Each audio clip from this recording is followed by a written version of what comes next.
Assalamualaikum warahmatullahi wabarakatuh. Bismillahirrahmanirrahim. Alhamdulillahirabbil alamin. Wassalatu wassalamu ala asyrafil anbiya wal mursalin sayyidina maulana Muhammad wa ala alihi wa ashabi ajmain. Amma ba'du.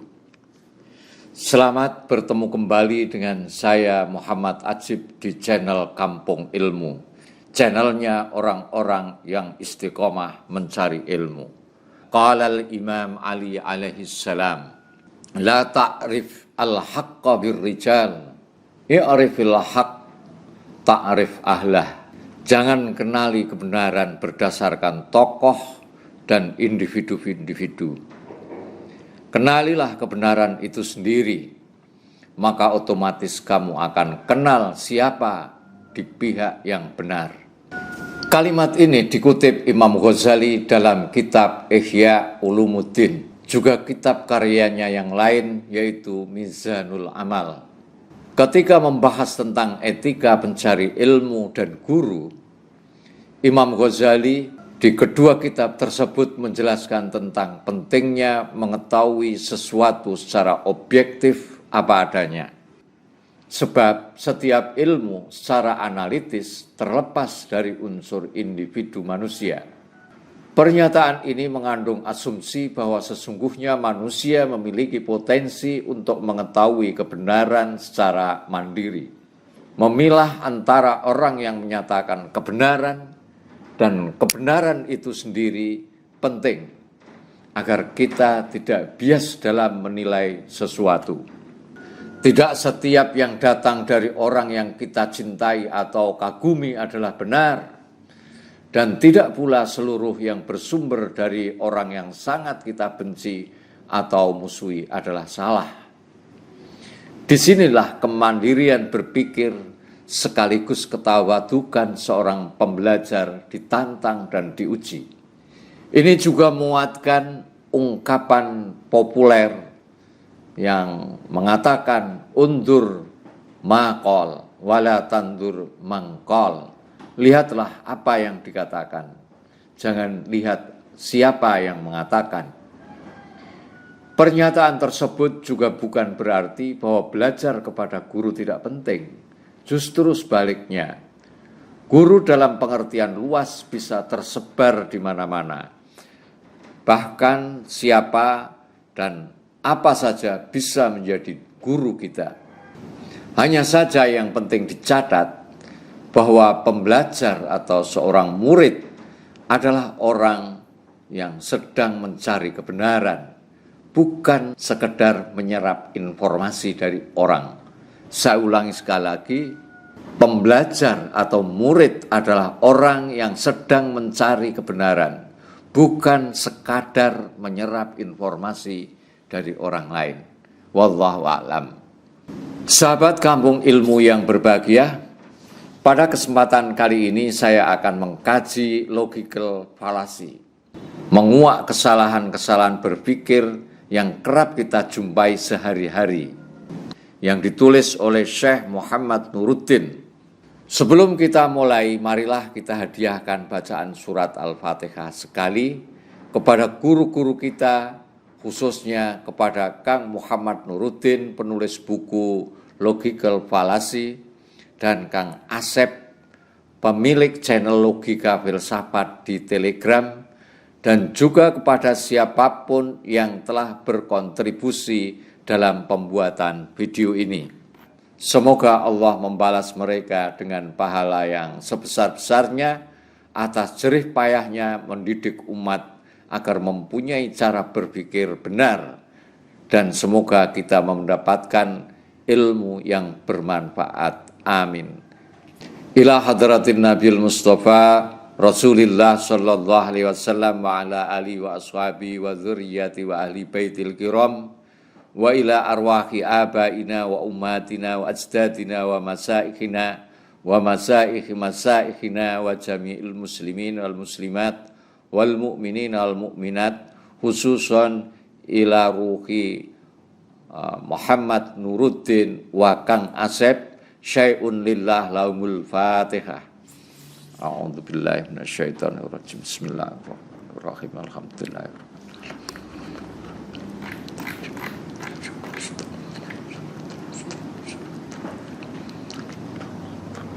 Sahabat Kampung Ilmu yang berbahagia, masyarakat yang maju adalah masyarakat yang memiliki kedewasaan dan kematangan dalam berpikir.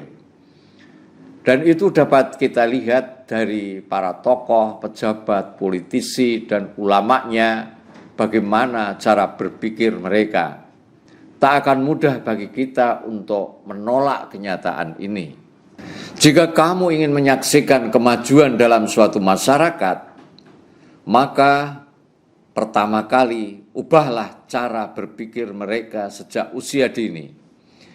Biasakan anak-anak kita berpikir rasional, logis, sistematis, objektif, dan ilmiah. Tentu kita sesuaikan dengan taraf perkembangan pendidikan mereka. Cara berpikir yang dangkal akan melahirkan masyarakat yang konservatif, yang kolot, suka membiu dan membebek, dan mudah dikelabui, utamanya oleh media bayaran, oleh penguasa korup, oleh hasil survei, penelitian, dan opini-opini publik maupun perorangan dengan bungkus suara terbanyak dan objektivitas yang sengaja dibuat untuk menyesatkan.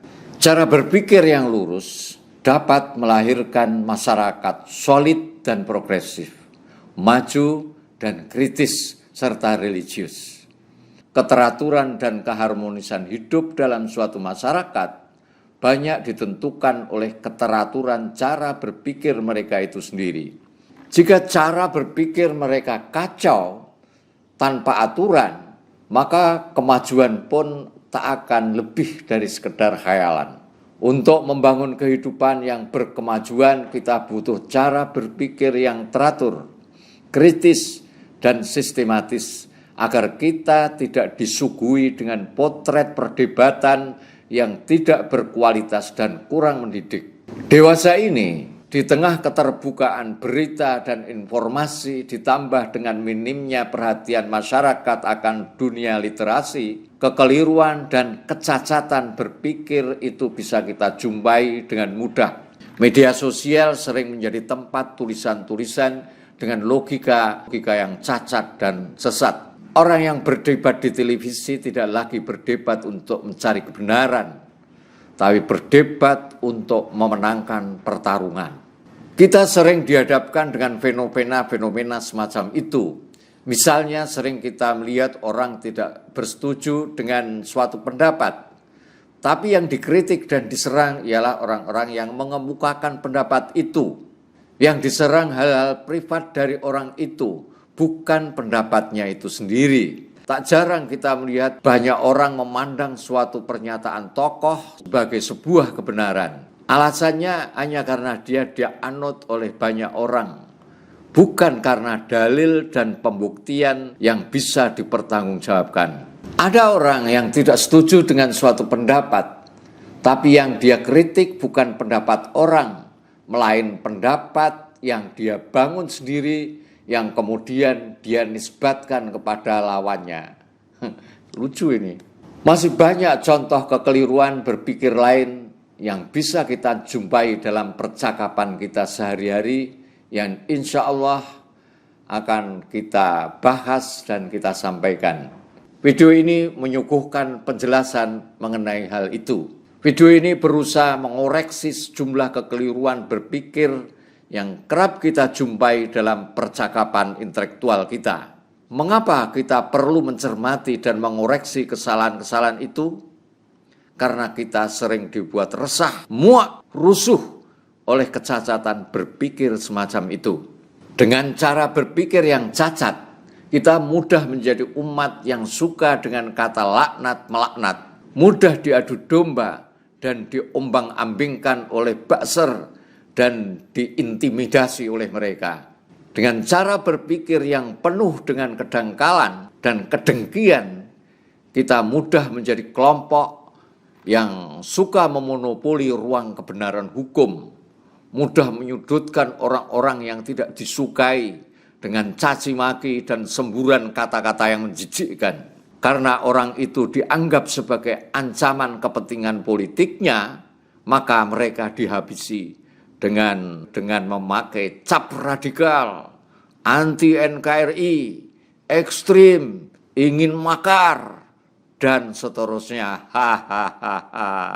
Percakapan kita pada akhirnya menjadi percakapan yang kurang bermutu, percakapan yang dipek menangi dewe, istilah Jawane. Tema yang paling krusial sekalipun, kalau dibumbui dengan cara berpikir yang cacat, pada akhirnya tidak melahirkan banyak manfaat.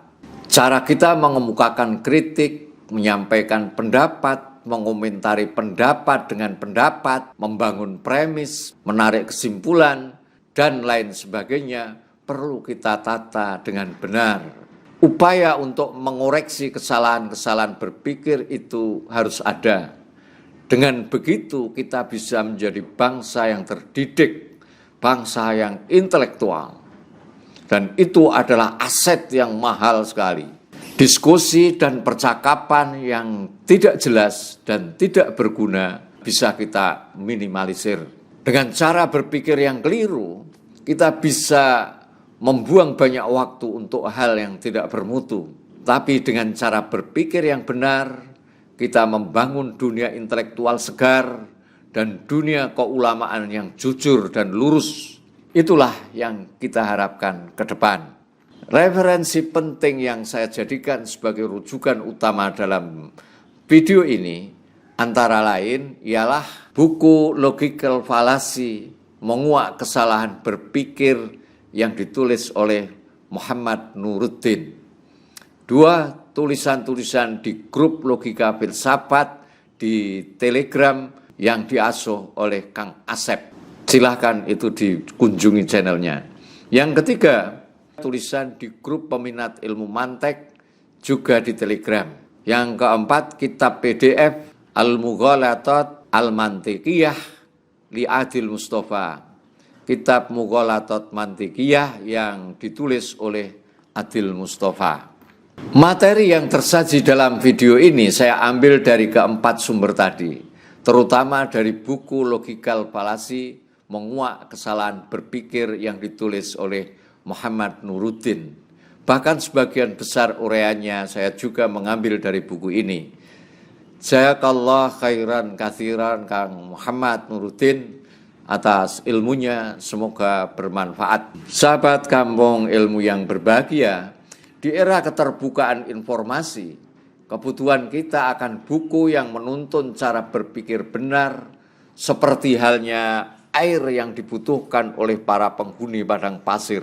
Punya banyak wawasan saja, apalagi gelar, ternyata tidaklah cukup. Lazimnya sebuah rumah yang menampung barang-barang mewah, betapapun mahalnya barang-barang yang ada di dalam rumah kita, kalau barang-barang itu tidak ditata dan disusun sebagaimana mestinya, maka barang-barang itu akan menodai keindahan rumah kita dan malah membuat rumah kita yang luas itu terasa sempit. Yang aslinya rumah kita itu bersih, indah, terlihat jorok dan kotor lantaran kita tidak pandai menata.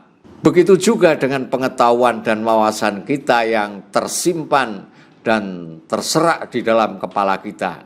Betapapun kerennya wawasan dan pengetahuan yang Anda punya, kalau Anda tidak mau menata dan mengkomunikasikannya dengan rapi, teliti, sistematis, maka pengetahuan dan wawasan Anda akan kehilangan wibawa dan kelasnya.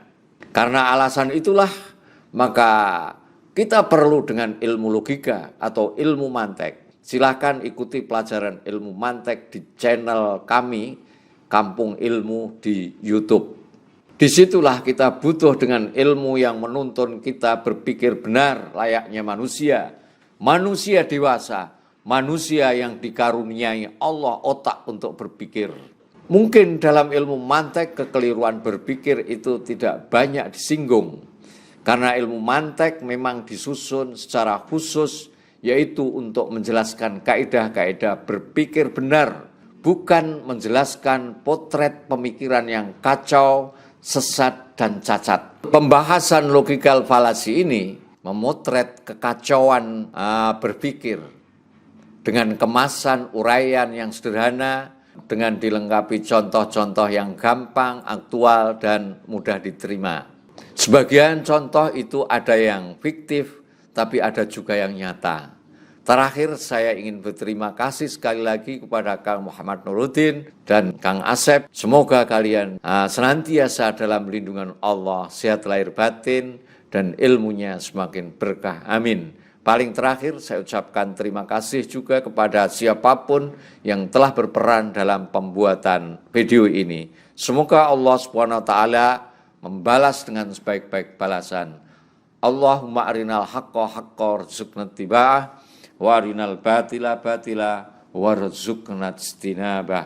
Wa sallallahu ala sayyidina Muhammad wa ala alihi washabihi ajmain walhamdulillahi rabbil alamin. Assalamualaikum warahmatullahi wabarakatuh. Muhammad Ajib.